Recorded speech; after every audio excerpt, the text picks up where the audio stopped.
It's kept Carlos picking his nose when the intro's on. We're making sure that the audio's working again. Hello, everybody. Welcome back to the circus that is the Forgotten Horror Podcast. And today, me and Carlos have joined with a YouTube legend. He's somebody that I've been watching for a while, and YouTube will not let me comment on his videos. The error occurred, keeps going on. But we've got Andy from the Forgotten World of Movies. Welcome, Andy. Welcome to the circus. No, thank you. Thank you for the lovely intro. And yeah, thanks for having me on. Really, really looking forward to this. This is going to be a bit of a blast down memory lane for me, and I'm sure you know a little bit about this one, don't you? I think so. Just a little bit, but yeah. I think you can get some input to put in on it. Yeah. Yeah, I hope so. I might have to read off the back of the cover a couple of times. Okay. Yeah. So, Carlos, gonna obviously tell everybody, Carlos, what we're gonna do tonight. Okay, so it's episode 12 of Horror Movie Memories with special guest Andy from the Forgotten World of Movies. Andy's channel will be in the link down below. Many times I've streamed and done bits with Andy. Met him a couple of times as well.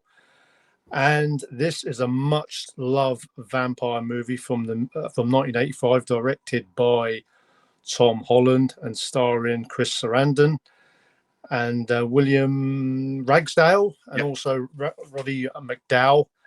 And so, yeah, we had to do this one because it is a fan favorite. Fright Night. Fright Night, 1985. What a legend of a film this is. This came out, I remember when this first came out on the VHS. I think it might have hit our shows in about 1986, I think it came out about 86 over there.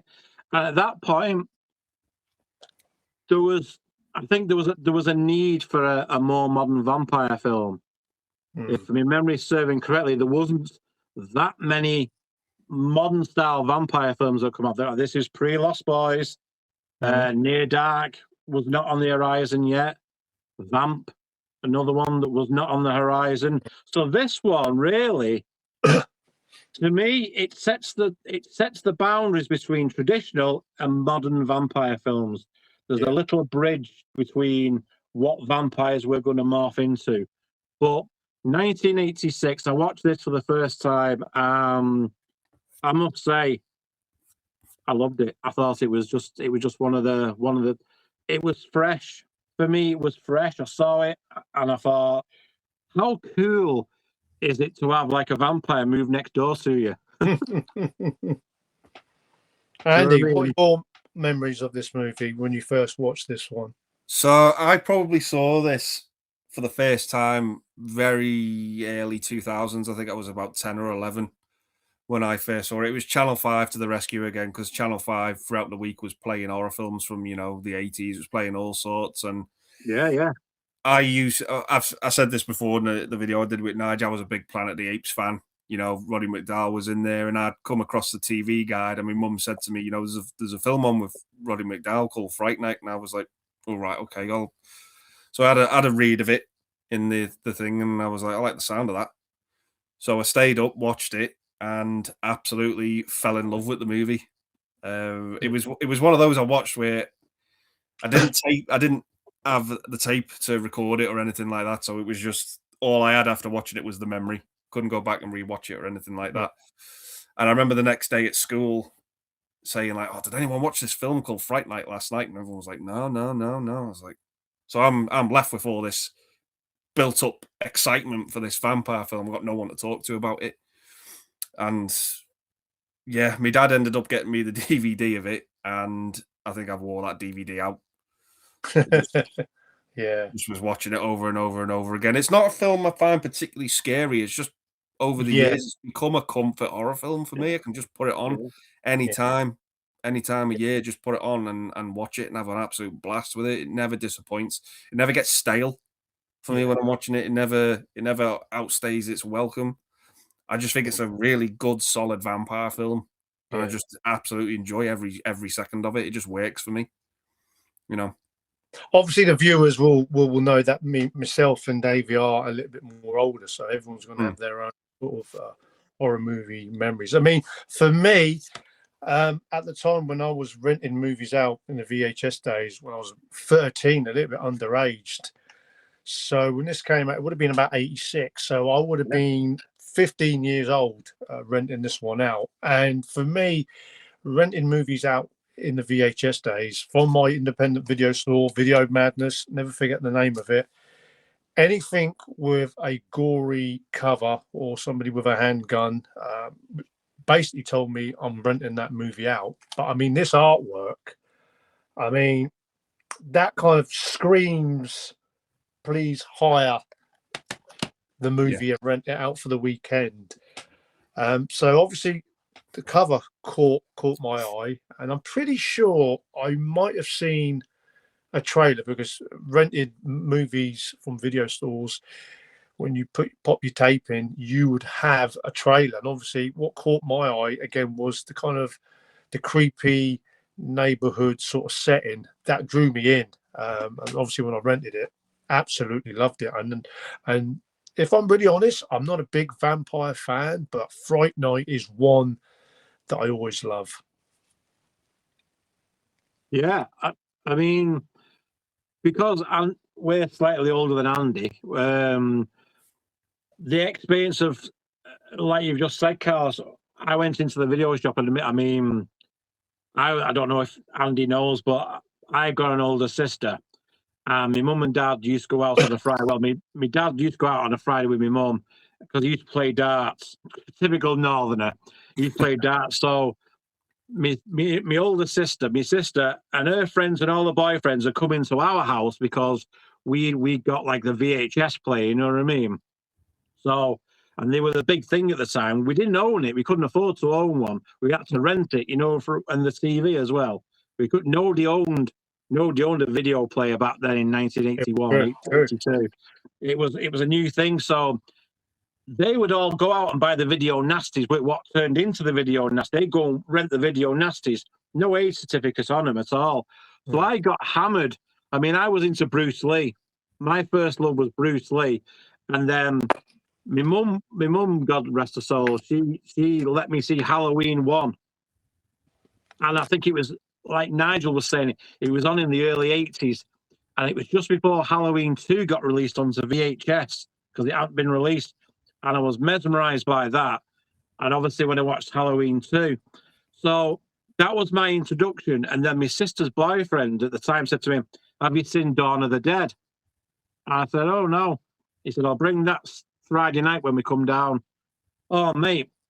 So I was getting Thriller Killer, you know, all these The Burning, Video Nasties, Chainsaw Massacre, all these things that ended up on the list. I was watching them at a really young, so inappropriate, about 8 or 9 years old, watching this stuff. And then when the Nasties Act came out and everything was in a panic, we just had the X rentals. So then the covers are still as what we had, Andy. Now, when the X rentals come on, you start to get, like Carl said, they're getting more trailers on them. So obviously Fright Night, I can remember Fright Night being advertised on something else I'd watched. And I said, oh, that looks good. That stood out to me. And when I went into the video shop, I kid you not, that artwork that you see is what sold it. Yeah, that's it. That. Yeah. For a kid who was like 13 then, when that came out, that artwork captivated me straight away, like Carlos, and it was the artwork that I went, gotta have it. But I'd seen the trailer, so I knew it was going to be like a vampire film. And because it was like a newer vampire film, it was all the rage, and our video shop only had one copy. Oh, it was a nightmare. You had to wait for the people to come and bring it back. It was an absolute nightmare, but it was an event. So I remember putting it in, watching it, and the atmosphere was there straight away. And it was one of them films, like you said, Andy, you could just watch it and watch it and watch it and watch it. It's not intrusive, and the pacing's brilliant. The pacing of this film is fabulous. It doesn't seem to drag or lag in any places at all. It just goes on to boom, but it builds up. And I like the character Evil Ed, because that was sort of like a little bit like me at my school. I was I was the freak at school who liked the horror movies and the heavy metal. You know what I mean? Because back then, if you like horror movies or heavy metal, you were outcasted. So that was me. So I was like the Evil Ed type, the Stephen Jeffries type character. I think that's his name, wasn't it? Was it Stephen Yeah, Jeffries? Stephen Jeffries, yeah. Stephen Jeffries, yeah. I think that was his name because he was in 976 Evil as well. Yeah. That's another cracking little film he's in. So that character, I identified with him straight away, and it was like his character. I thought, well, he's a cool little dude, him. So the story as well. I found not very many things to criticize this film for. Because would you class it as a comedy horror, Andy? There's funny moments in it, definitely. Yeah. There's bits of moments in it. Because it comes across, and when you see it, I would say, oh, it's the comedy horror. And I thought, well, where's the comedy? It's a pretty serious film, this, and it's got, you can laugh at certain parts. You can laugh at some of the performance by Chris Sarandon, ooh, and all that. You can laugh at some of the hokey stuff he does, but that. Well, I wouldn't say it was a comedy of sorts. I think it's more black comedy, I think. I mean, straight up horror film.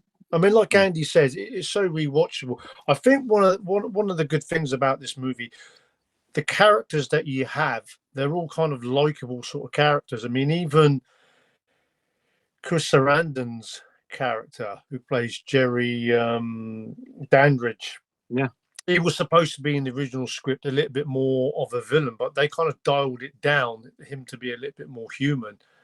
So I think overall, all the characters, there's characters, and they have their sort of, they have their cool moments in the movie. I mean, for me, a lot of the comedic comes from the Evil Ed character. I mean, the laugh. I mean, one of my favorite comedy moments is obviously the bit where Amy's trying to sort of grab Charlie's attention for the second time 2 days running in that burger joint, because obviously there's a certain there's two killings in the neighborhood, and he's witnessed the woman that's shown on the news feature, and so basically, he's starting to sort of add things up, and she's trying to grab his attention, and basically Amy, played by Amanda Burse, she throws that cake in his face. For me, that just cracks me up. And Evil Ed's laughter, you're so cool, Brewster, that just kills me every time. Every time. Oh yeah, absolutely. That's one of this to me is like one of the rare films, because normally with a horror film, I can pick. I'm quite fussy, Andy. I'm like a bit of a horror movie snob. You know what I mean? So I can dissect a horror film. With this, I just have a damn good time watching it, mate. I really do, and I watched it a few more times recently, and I remember that bit. I remember that bit. Oh, that's what happened, and that's what happened.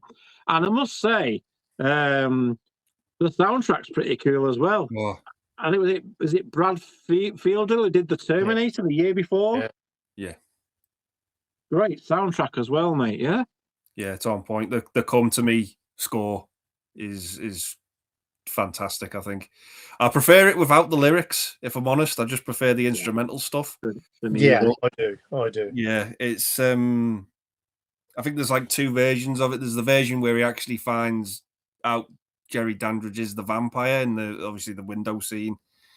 And then you get a bit more of a more somber version, I think, where he's, Dandridge has got Amy in his house, and then where the scene where he bites her.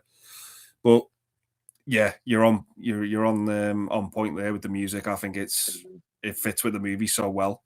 I can't picture any other music to go with this film. Like even when I'm looking at the cover, I can hear the music in my head. Yeah. It's a film that stays with you, but well, man, I tell you, there's so many things that I was trying to get out. You know what I mean? There's so many things that I like about Fright Night. I mean, it's the soundtrack, it's the atmosphere, it's the acting, it's the cast. I mean, Chris Sarandon's vampire is very suave and very cool. He's he's like chocolate, isn't he? He's just like smooth like velvet, isn't he? He lights up his performance. He's charismatic. He comes across. He looks like an Italian playboy. He's a You know what I charm. mean? Yeah, he's the only person I know who can make a great jumper look fucking cool. You know, yeah, Neck jumper as well. Yeah, he really can. Like, when he goes into that disco, he is one suave looking motherfucker. Like he commands the joint. You know, he just goes in. There's girls stroking him and all sorts. You know, when he's walking through the crowd, like you know, he's walking through that crowd like a hot knife through butter. He just owns the joint. That's it. And I believe he was in his 40s when he filmed this as well. He wasn't. I don't think I think when he was born in 1967. So, no, but he was all. He was in his 40s. I think he was in his early 40s when he did that role. And to me, he looked mature. He looked like a proper mature guy, a very confident guy with himself, who, like you said, carries himself really confidently. I like, do you know the scene, Andy, that I really, really love? This is probably my favourite scene of the whole film. I'll get it out here now. Is when Charlie first spots him, the score, and he's got that girl, and she sees him looking through the window, and he just goes like that, and he just goes to bite, and it's when he looks up. He looks up and sees Charlie looking at him. Oh, yeah. I've got goosebumps now when I think about it, because it's the score as well. And I looked at it, I thought, oh my God, how cool is he? He knows he's being watched, and he's just like, cool as you like, pulls the blinds down. But it's just the way he looks at him. Just that scene. It was that got me. And I remember my sister trying to turn it off at one point when I was watching it, and oh God, I kicked off. I said, just watch this. And she watched it, and I said, just rewind this bit, just watch this. And she was like that. And she was sat there, Andy. Next thing, she got on the couch next to me, and she's like, what's this? I said, Fright Night. And then she went, oh, was it a new one? I said, yeah, it's the new vampire film come out. Yeah, because it's like as if he can be hypnotic to the characters in the movie when they meet him, you know, when they go round to his house to prove he's not a vampire. Yeah. And he's like, you know, Amy and Evil Ed are absolutely in awe of him when they meet him. But he does it to you at home as well. Yeah. He charms you. Yeah. Absolutely charms you. He has you in the palm of his hand, and he knows what to do with you. Yeah. For those who haven't seen Fright Night, I mean, we'll just give a brief synopsis of the movie. Basically, Charlie Brewster, kid next door, new people have actually moved into the neighborhood, and some odd sort of behavior as he kind of catches through his bedroom window.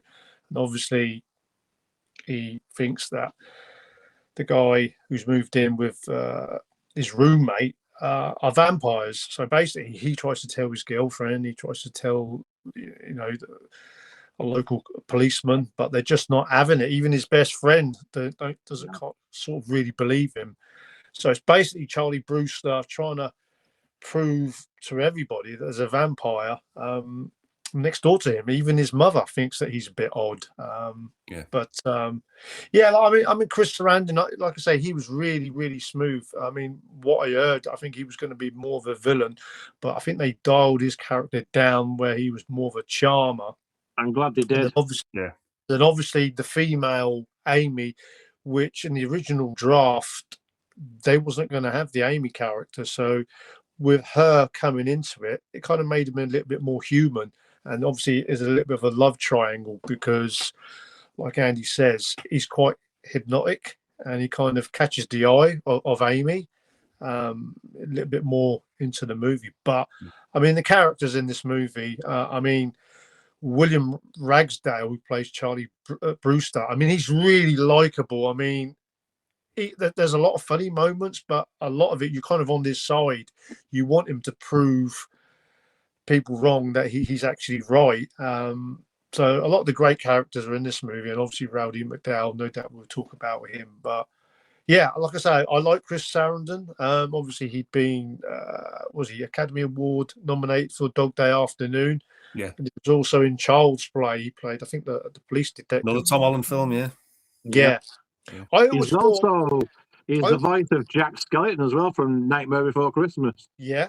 Yeah, he was Prince Humperdinck in The Princess Bride as well. Right. Yeah. I always think he has such a good look on him. He could have been one of those rising stars in the mid '80s, like a Matt Dillon, you know, that sort of type of actor. But you know, for some strange reason, he didn't quite catch on. But you know, I think a lot of people when they watch Fright Night, they sort of think, oh, you know, you got this guy who's a really good looking vampire, and you kind of get drawn into him because he commands a lot of the screen in this movie. Yeah. Absolutely. Andy, have you got what's one of your favourite scenes or your favourite scene? Have you got one? Is there something that really stands out to you, mate? It is the window scene. If I'm honest, that's not just because of the nudity or anything like that. It's just the score, and you know, that would be the obvious route. But the score, I love the way, you know, it's just the build up to it, the suaveness of it, the borderline romantic side of it is just, it's on point. It really is. It's just on point. The music, the build up, and then the reveal of the fangs. And the look on Charlie's face. He's like, I'm sold it so well, doesn't he? Sold it so well. Yeah. I mean, that was it. I saw him when you watch him and they're carrying the coffin in, and he's getting all like, ooh, you know what I mean? And you know something's afoot, but it's that scene. It was that scene, Andy, like me. It got me, and I went, that is, when someone says to me Fright Night, that scene comes straight to my head. And I go, yeah, absolutely. Absolutely, Fright Night. That was like top scene. A lot of people that I spoke to are fans over the years say they like the dance scene where he gets Amy in the dance and you see him dancing and he's not in the reflection, so she's doing that. That was a very, very clever scene for 1985, mate. Yeah, it was. That would probably be my second favourite sequence. The whole disco scene. I absolutely love it. You know, he's on the phone. He's trying to get, you know, Peter Vincent to his help, and Jerry Dandridge just comes in and he just pulls Amy away, and they're gone.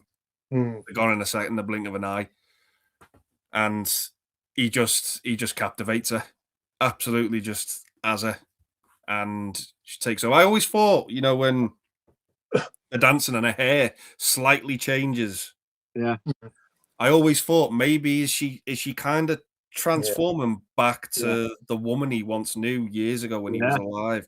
Because you don't actually know what period he's from in the movie. You don't know how old he is or anything like that. You just it's all a mystery. All that his backstory is just a complete mystery. But that's what I got from that scene anyway. I just thought, you know, she may be sort of transforming back to the woman he once knew. But because I mean, there's a lot of painting, don't you? Yeah. I mean, there's a lot of great highlight scenes, and obviously that painting scene where, obviously, when he meets her, you can see by the way he kisses her hand, there's like an instant attraction straight away, and then obviously the picture does get revealed, even to the point where Charlie almost, I think he sees the picture. And he sort of thinks, oh, it's Amy, but it's not. And obviously, it's a long lost love from probably many centuries ago, which that doesn't kind of get explained. But it's a nice little angle that they went with in this movie. I mean, for me, there's a lot of great scenes. I mean, obviously the comedy scene, you know, with the cake.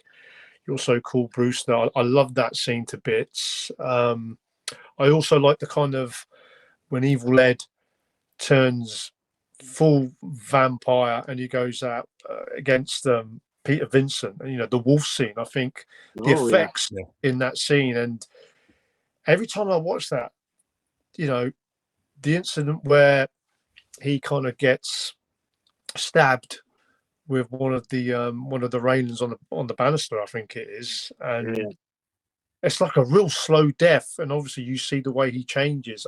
I mean, for that time in the mid '80s, I thought the effects were top notch. They really, really are. They didn't sort of throw the effects straight away. I mean, it took a while for the effects to show in the movie, and I like the sort of gradual build up. So this movie's got a lot of great scenes. That that scene there, where what you're describing there, and again, you feel for the character, because Peter do. Vincent, he's looking at this kid that he knew this kid, and he's become like some sort of wolf, and he's like his hands reaching out to him, and he's like reaching out because he's in pain, because he knows he's dying, and it is like you say, it's a long drawn out scene, and I felt for him, I felt for the kid. I did. Yeah. It makes you feel for him. You think, well, he was just a kid, you know what I mean, and who got charmed by the vampire to bite him, you know what I mean? Promised him everything. They won't bully or. But that's it again. Nothing's explained, like how old he is, the painting. Really, you just get that glimpse. But again, it happened with the evil Ed character, because apparently he was bullied and beaten up and stuff. But you don't see none of that. He's just like the freaky friend at school. I like that they don't tell you too much. I like it keeps you guessing where he come from, where this thing, and that's what I was saying at the beginning, Andy, about the pacing being perfect. It just moves on. You don't need long drawn out. In the mid 18th century, we had this vampire. See what I mean? Because a lot of vampire films fall into that trap. Yeah, and I must admit, as a horror fan, when I see all the old, I thought I'm bored. I'm like, I've seen this a million times. It was refreshing for this to just go straight into, this is a suave guy who could get any woman he wanted. He just happens to be a vampire. You know what I mean? Yeah. The way the characters are developed is really, really cool. So for that, it's just an incredible piece of filmmaking. And like you say, the effects as well for the day. I mean, I'm struggling to think about effects that was that convincing back then, really. I mean, we had American Werewolf in London. And the thing. The Howling. We did have some of the Zombie, the Dawn of the Deads, and some of the Fridays and that. But when you see like a wolf, a transformation, and the way it transforms back, it's right up there with the greats, I'd say. Yeah. The effects are just right up there with the greats. You can't knock it. You know what I mean? You feel for these characters. What I took from when I watched this movie, like I say, it's a cool take of a vampire movie. It was kind of like a vampire movie. They were now being cool to watch with kind of like an MTV audience. So when that movie got made, Fright Night, I mean, we didn't have Buffy, the TV show that came out. That came out a lot later. I mean, now vampires were a cool type of horror movie to watch, and obviously you would have the Lost Boys and Near Dark, very similar sort of formula where vampires could look cool, where before vampires they were kind of like from the Universal horror movies. Then you had the Hammer sort of vampire, even as higher top hat and tails vampires. So you know, so this vampire movie from Tom Holland, I mean, you know, he was a new director. You know, he done a successful screenplay for Psycho 2. So my God, so to do a movie like this, I mean, Chris Sarandon, I mean, on the documentaries on that release, said that he had his reservations about doing a movie like this. I mean, obviously, a few years before, he got nominated for an Oscar in Dog Day Afternoon. So he was kind of like a serious actor. Now, at any time when an actor gets asked to do a horror movie, they kind of look down at horror movies and sort of think, oh, do I really have to? And it's kind of like a last resort. But the script was that good. Obviously, it caught his attention to do the movie. And, you know, the rest is history. I mean, even Roddy McDowall, I mean, my first experience with him was always watching the Planet of the Apes movies. Planet of the Apes, The voice, I mean, obviously he's paying homage to a lot of the you know, sort of characters like Peter Cushing and Peter Van Helsing, very much. those characters, Vincent Price, and obviously his nickname came from that, Peter Cushing and Vincent Price, which was a perfect fit. So they kind of, I mean, a lot of times when they do these modern day horror movies with a glimpse of comedy, they can kind of do a poor parody that kind of really make it look bad. But obviously Tom Holland had a respect for a lot of these vampire movies from the past, and it shows because a lot of this he's paying homage to the old vampire movies, and probably a bit of Hitchcock with Rear Window. Absolutely, absolutely. See, that plot, I was going to say, how ingenious was the plot to have Charlie go for the TV vampire killer, the actor? You know, he wasn't a real vampire killer at all. No. And that's where the comedy for me comes in with Roddy McDowall's, his facial expressions. Of course, kids, you know what I mean? He gets you in because you think, and he's like, oh, I believe in vampires. He goes, well, if there's only some more, my ratings would be better, you know. And there's some great moments. And then he said, well, I've got one living next door. And it's his facial expression, the eyes. And he turns around, you know. And that's where you start chuckling. You think, oh, and again, he doesn't believe in a word of it, but how genius to get the on-screen vampire killer to be his partner to kill the vampire. I thought that was just a genius part of the film. That. What did you think, Andy? No, I completely agree. I love it because you can see in his face, you know, this is how good of an actor Roddy McDowall is. You can see in his face when he's being told, you know, there's a vampire. Charlie tells him there's a vampire living next door to me. Can you help me kill him? And he's like, you know, if this is your idea of a joke, I'm not amused. You know, he's just thinking, I need to get away from this kid. This kid's a nutter. Locking his car door. Yeah. But then when you actually find out a bit later on that vampires in the movie do exist, and you can see how terrified, how scared Peter Vincent actually is. It's priceless when he looks in that mirror and he doesn't see the reflection. He's And he's like, we've been taking up far too much of your time, as we've got to go. Ushering them all out. And then I like the fact that he's asked twice. Obviously, Amy and Evil Ed, they tried to convince him again. Yeah. I think with Amy, that kind of made him change his mind, sort of thing. And you know, he said he needs psychiatric sort of help. So he kind of gets, obviously, with the money sort of thing, because now he's lost his job. Yeah, he's getting evicted, isn't he? Yeah. And she goes, "Oh, I've got $500 in like a little savings sort of thing." And he said, "Yeah, okay, I'll take the job sort of thing." But like, I think he went there. Peter Vincent goes there with the impression of like, oh, you know, it'll be a duff call. Go around this person's house and I'll be home really, really soon, sort of thing. And obviously, time for cornflakes. With that little mirror prop that he had in one of his movies, he takes that there, and obviously he catches. Well, there's no reflection of Jerry in there, and then he'll probably he couldn't get out of there quicker. But like, I love his reactions in it. I mean, I think Roddy McDowall, having him in the movie, obviously they wanted Vincent Price. I mean, Vincent Price would have been a little bit too old, and he wasn't doing horror movies. So I thought Roddy McDowall played it perfectly. I mean, he brought a lot of weight to this movie, obviously, because he's such a well-known name. I think, honestly, as much as I love Vincent Price, those guys, they'd have been wrong for this film. So Roddy McDowall, because he was paying homage to them being in the film, it wouldn't have had the same thing, because it would have been like Peter Cushing's Van Helsing, or Vincent Price is one of his other characters. As great as they are, Roddy McDowall paid homage to, and it worked. That's the genius about that script, about getting Roddy McDowall. It worked for him to play that sort of character, because he wasn't them characters. He was Planet of the Apes and a million other great things he'd done.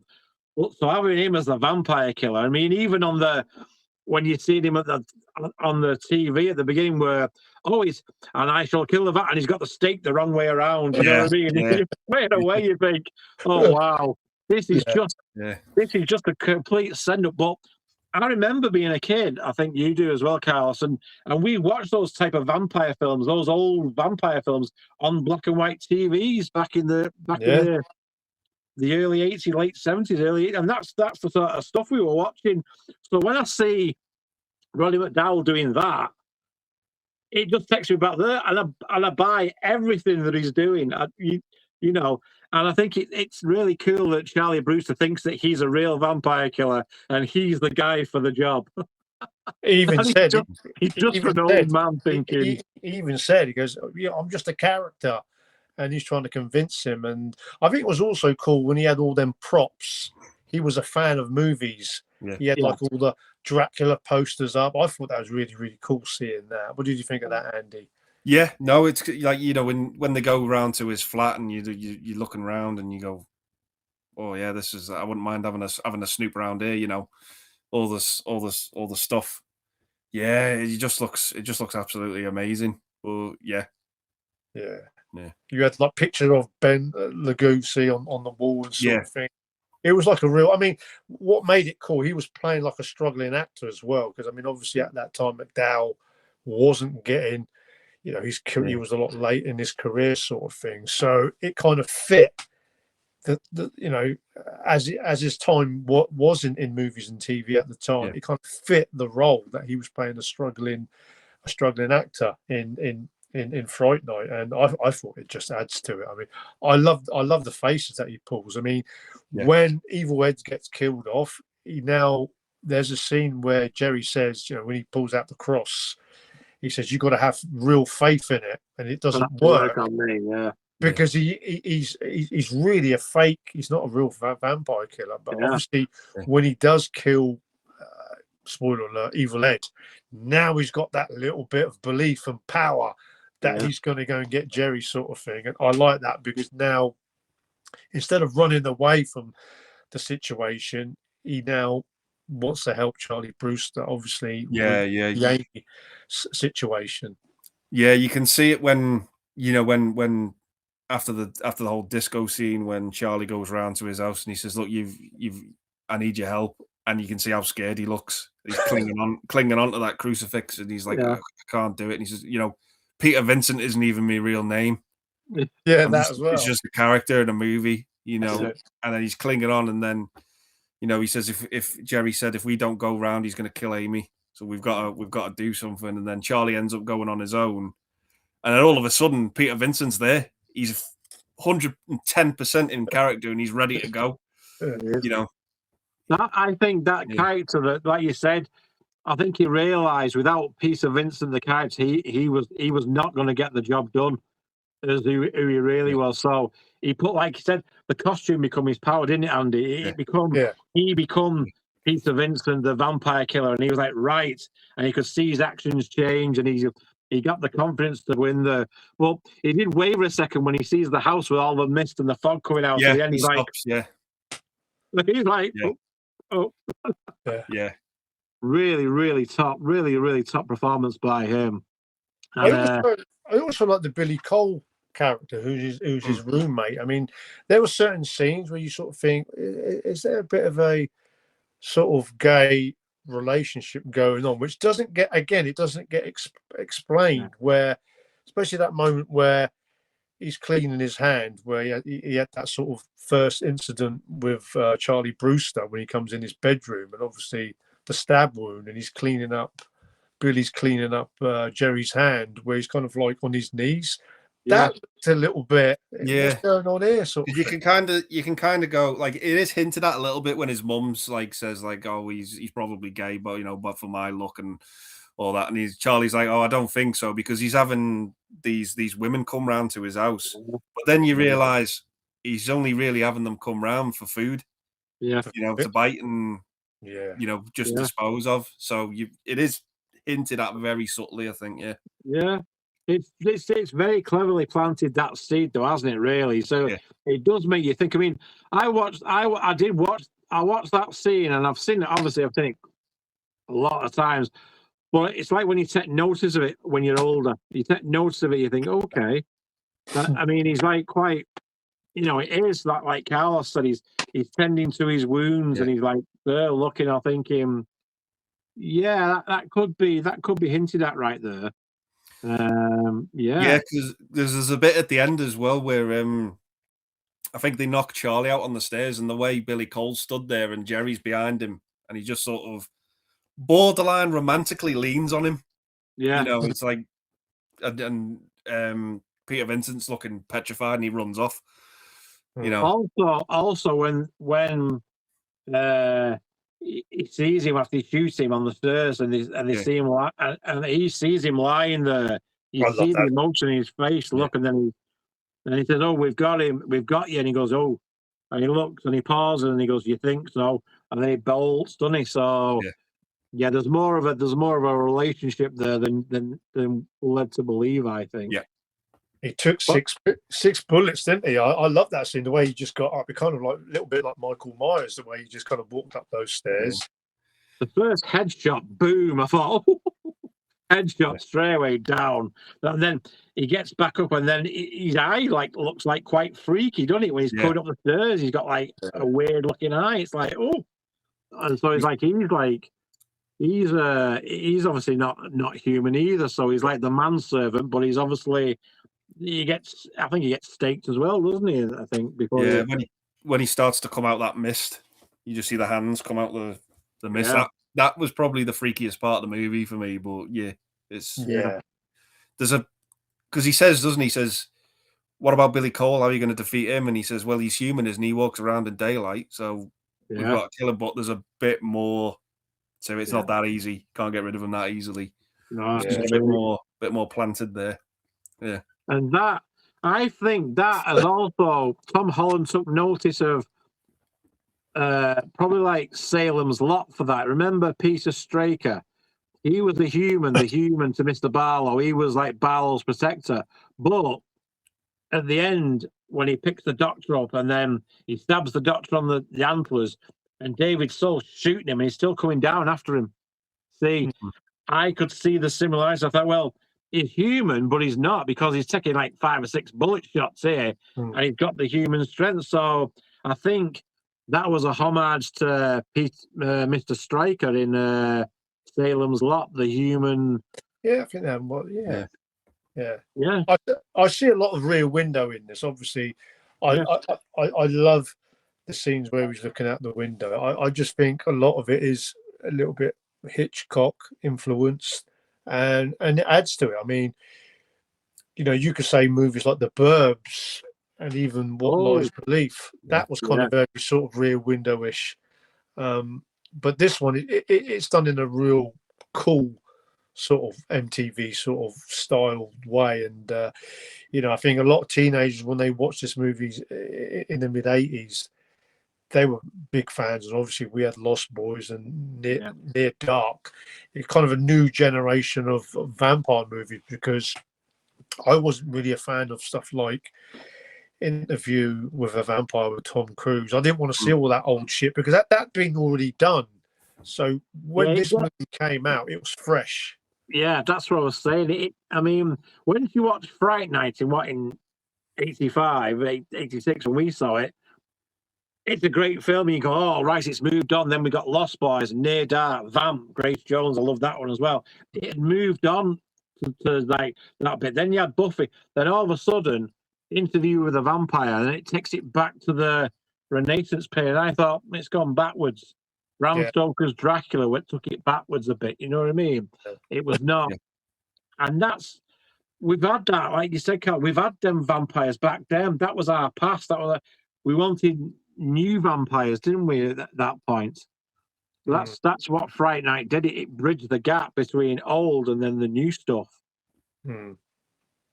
Andy might know this. I think that bat that they used, that prop, obviously because I did watch the documentary before this review, I think the guy who done the visual effects, he done Ghostbusters, and I forgot the guy's name now, Edlund. And there was going to be a bat prop that they were going to use in Ghostbusters, but they chose not to go with it because they wanted to keep Ghostbusters PG. So they used that bat prop when him and his team came and done Fright Night, and that was the bat that they used, obviously, with the bit with Peter Vincent on the stairs, which I thought was absolutely fantastic. Yeah, it looks amazing. That story does ring a bell, I think, Carlos. Yeah, it's I think it looks amazing. Name.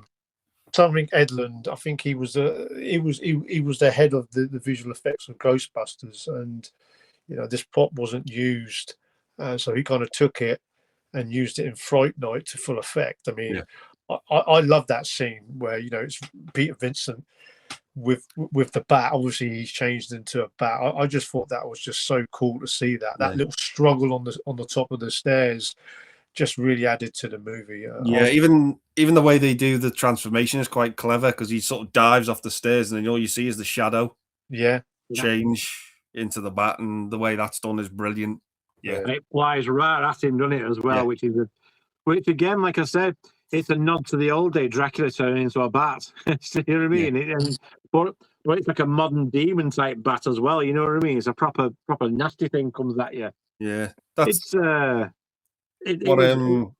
was going to say was the whole thing with him. I mentioned this again with Nige, the whole thing of him eating fruit all the time in the movie. Fruit bats. He was doing the research, and he said vampire bats absolutely love fruit. Fruit, yeah. So that's why he's eating all fruit all the time. You know, Great point. I think that was his idea. That was his idea. Yeah. Tom Holland said to them all, he said, "I want you all to go away for a couple of days and come up with a backstory to your character and come up with, an essay." I think they all did it apart from Stephen Jeffries. I don't think he could have been bothered. I think he just said, "Yeah, I could." I said, "I didn't do it." So, and then, Chris Sarandon was doing research and he came up with that, and he said, "I just thought would add it to the movie, and I think it works brilliantly." Yeah, definitely. Yeah, I heard that. I think Stephen Jeffries, all he had to do was laugh, because every scene he just starts laughing. It just cracks me up. Yeah, he was a real likable sort of character, wasn't he? I mean, I always remember him as well in 976 Evil, and he plays sort of similar role in that as well. He's got the laugh and the look. And again, you feel for the kid in this movie. You actually feel for him. You know what I mean?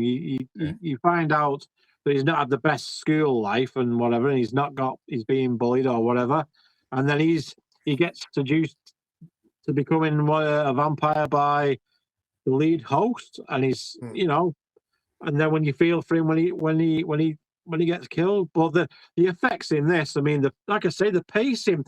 When you look back, I think we've just discussed all the plot points in the film as it was shot. We were like boom, boom, boom, boom, boom, because the pacing's so well on. And before we know it, we're at the finale, aren't we? We're in the basement scene. A lot of the horror movies at that time, Davey, they were around about an hour and 30 minutes. I mean, this one tips over to, I think, 2 hours, 5 minutes. And for me, it just goes just like that. There's so many great scenes. There's not a moment where I think it's dragging, it's slow, it's ponderous. There's no lag in this thing at all. There's something always happening. You've got cool characters. I mean, the Billy Cole character, he kind of bullies Charlie Brewster quite a bit. He's always there as like the protector in the daytime, when he's trying to go through, in his garden. He's trying to have a bit of a snoop around. He laughs at his face when the copper comes round, and there's always something happening. And even Charlie Brewster's mum, I mean, as dippy as she is, she's quite funny as well. I mean, she put quite a few comedy moments in the movie. So a lot of likable characters in this movie. I mean, Fright Night is just one of those movies you could watch over and over again and not get bored. I mean, I've not seen the movie as many times as Andy. I've probably maybe 10 to 15 times, but I've never got bored with watching Fright Night. No. I mean, every time I watch it, I notice something new. It's one of those films you can always put it on and go, "Oh, I've never noticed that before." Like there's a few things I noticed where, well, I've sort of got the contention that if you were to sit down and watch this film, not knowing anything what it was about, but you knew it was a horror film, the opening shot of the movie would lead you to believe it's a werewolf film. Yep. Because straight away, you've got the full moon, and then you can hear a wolf howling in the background. It is just kind of completely misleads you. Yeah, it's a red herring there, isn't it? It's a red herring there. Straight away from the opening shot. Absolutely, I absolutely love it. I think it's very, very clever the way it does that, and it just flips it, and it's like, no, we're going full vampire here. But then as well, you've got the scene where, the first time they're carrying the coffin into the basement. And when you watch that, Billy Cole's like pulling it. He's got hold of it, and it looks like a heavy coffin. Oh, yes. Jerry Dandridge is only carrying it with one hand. Yeah. And you're like, the strength that this guy must have, you know, if he's Now carrying that with one hand. You obviously can tell that you watched this 150 times Yeah. on because not many people had noticed that little detail. You know what I mean? Yeah. And when I watched it before, again, just before when I was having my tea, I sat there watching. I was in and out, but I watched it and I caught that scene with him carrying that, and I went, "Oh, never seen that before." Yeah. In I think he's all the got years one. I've watched it. I think his other hand's in his pocket, and he's just carrying this. He's It so looked like it weighs a casual. ton.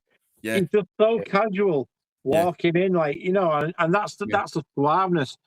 Also, there was made me laugh in the disco scene, just where the bouncer comes up to him. The bouncer is he plays Ali in Friday the 13th Part 3, one of the bikers, and he comes up and he goes, "Oh."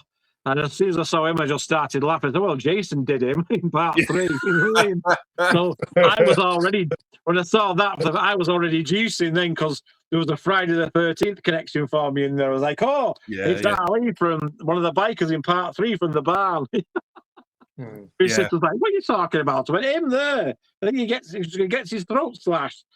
And that effect is really cool as well, Andy. It is. The throat slash. One of the best throat slashes in cinema, I think, that one. Yeah, absolutely agree. He just says, you want chicken, you go somewhere else. And he's like, you know, and he's like, out of my way. And he goes, move me. And then you can see the look on his face like, oh, shouldn't have done that. Fair enough. Yeah. Absolutely. That scene surprised me, actually, because I didn't think nothing was going to happen. But it did. And obviously, pandemonium. It was all kicking off. It was all chaos in that scene, and I mean, like, I do like the Amy scene when obviously she starts to turn as well, and obviously, you know, the look on the poster with the wide mouth that pops up, which is quite iconic as well. I mean, I actually think she looked better as a vampire. What do you think? Yeah. You know, when she had the long hair and the white dress. Yeah. I thought she looked better as a vampire. I thought, okay, she actually kind of grew up a little bit. I mean, obviously, she's supposed to be a college girl sort of thing, young and in love sort of thing. But I think she was about 27 when she filmed this. Yeah. So immediately in that scene, she becomes like quite adult, and you know, her and the Jerry character kind of look like a proper item sort of thing. Yeah, because that's when I watched that, I thought, well, he's obviously older than her, but she looks like she's more mature in that scene with him. Yeah, she goes from like the schoolgirl. She goes from that schoolgirl with Charlie Brewster, who's saying no, to that where she's up for it there with the, you know what I mean? And I thought, wow, what a transformation that is. Yeah, brilliant. Yeah, it worked. Yeah, I think I also heard that the Peter Vincent character, I think in the original draft they were going to have him as he was going to turn into a vampire. I mean, Andy might might know this, and I think it was only going to get found towards the end of the movie. It was only going to be revealed on the TV show when things were back to normal, and obviously Brewster was back with Amy in the bedroom scene when they were watching Roddy McDowall with his show back on.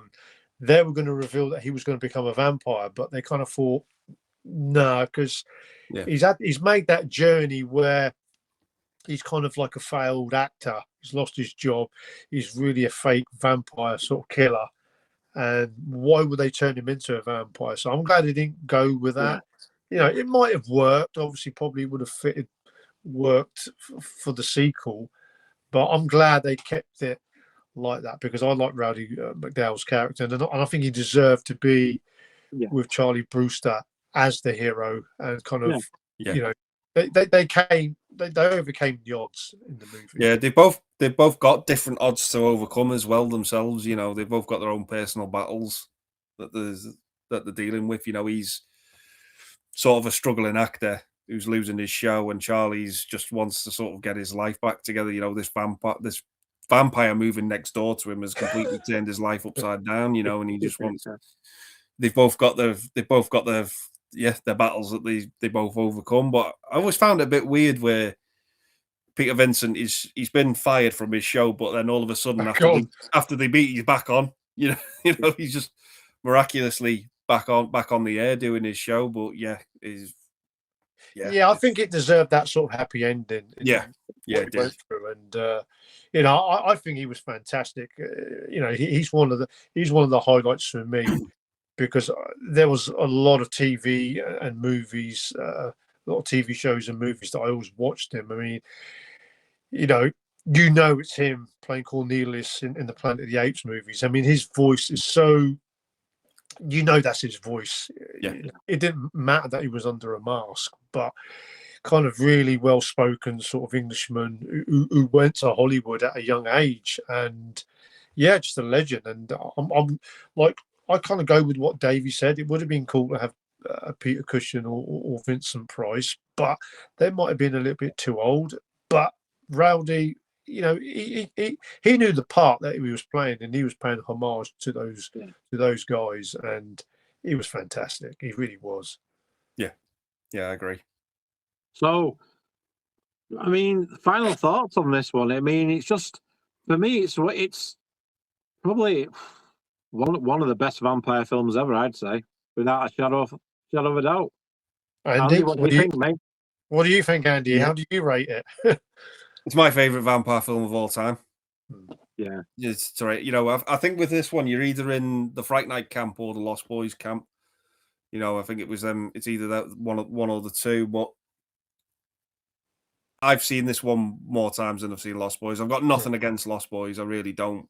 It's an entertaining, great movie in its own right, but I just gravitate towards this one more. I think I just get on with the Charlie Brewster character a bit more. I see a bit of myself in him.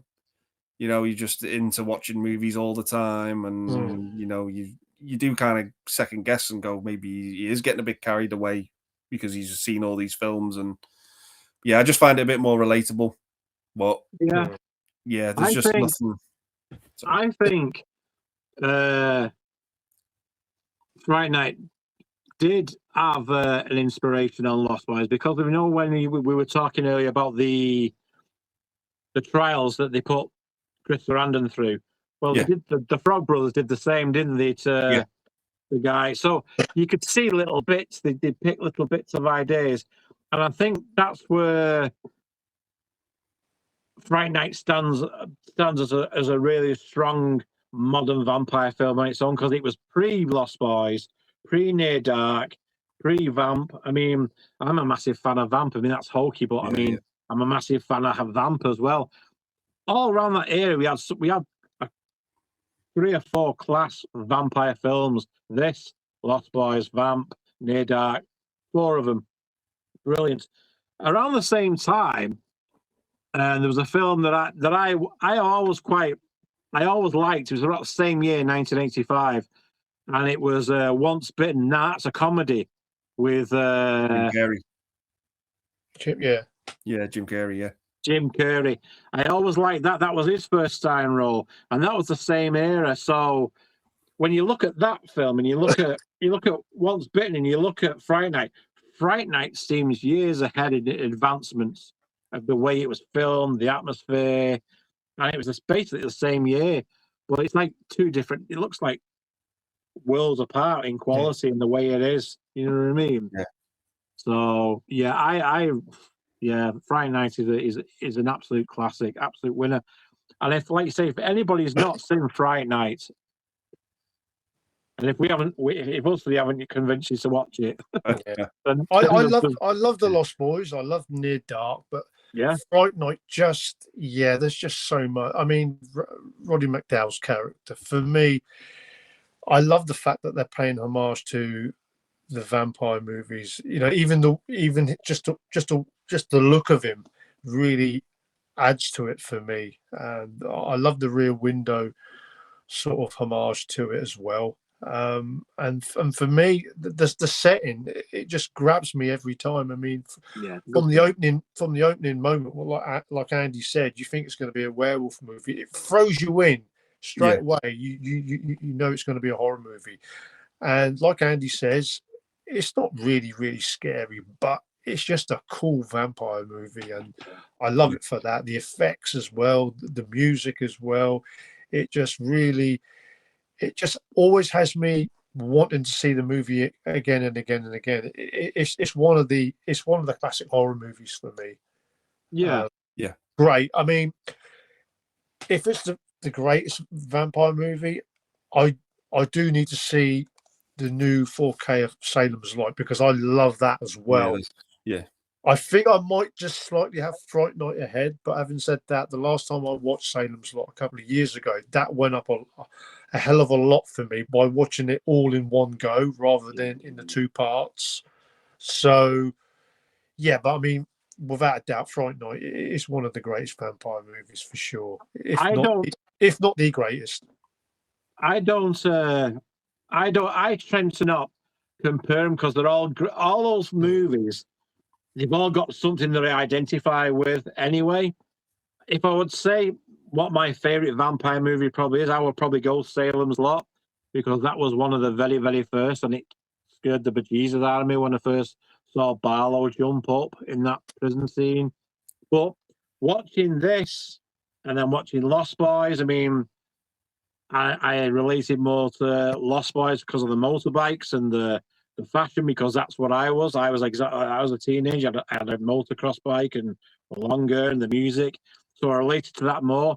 But I like Fright Night because it still had that touch of class, the originality. It still had that old link with the bat and the coffins and the way he was dead suave. So I don't like comparing them.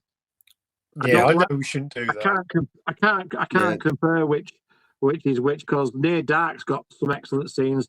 Vamp's got some excellent scenes. Fright Night is just, for me, it's one cool, fun movie. I mean, I hold it in really high regard. You know what I mean? Yeah. They're all great vampire films, but they all have different journeys. That's it. It's just the vampire element is the common factor, but they all have their own journeys in completing their story. You know. But what I will say though, Andy, what I will say is Fright Night came out before them. You know what I mean? Fright Night was out there before Lost Boys, Near Dark, Vamp. Yeah. That was a trendsetter. So that's got to be said. As cool as those films are, Fright Night was first. You know what I mean? Out of that bunch. So anyway, I think we've talked this one to death, guys. I think so. That's over an hour gone. Seems like 5 minutes, doesn't it? It does. Yeah. So, Andy, thank you so much, mate, for joining us. We wanted this for a while. No, not a problem. I've been looking forward to this. I've had an absolute blast. So thanks for having me on to talk about this classic. And I'm sure if we can bribe you with the £500 again to get you back on for another episode with us.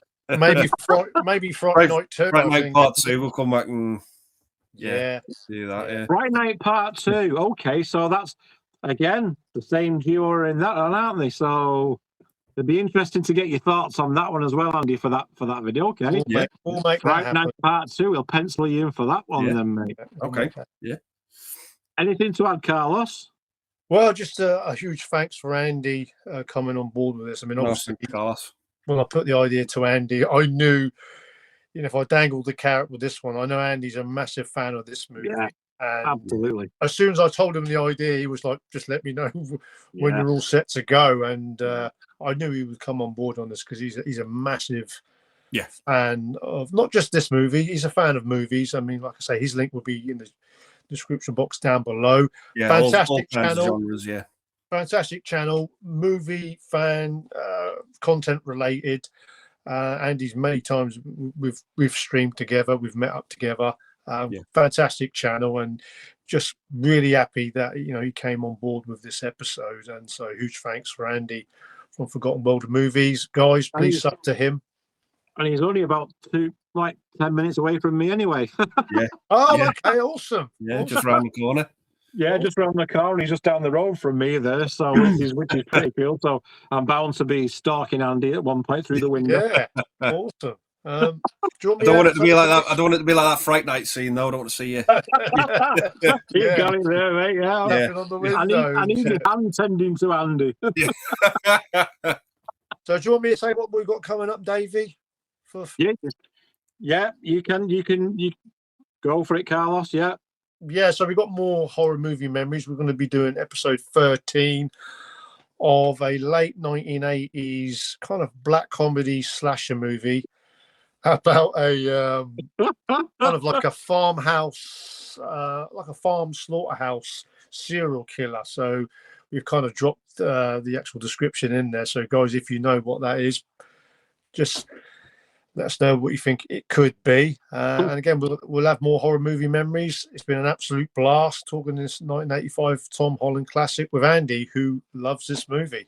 Great episode. Oh, thanks so much, guys, for having me on and for thinking of me for this movie, because it is one of my favorite horror films. Yeah, there was nobody else, Andy, in mind for this one, my friend. So we'll pencil you in for part 2.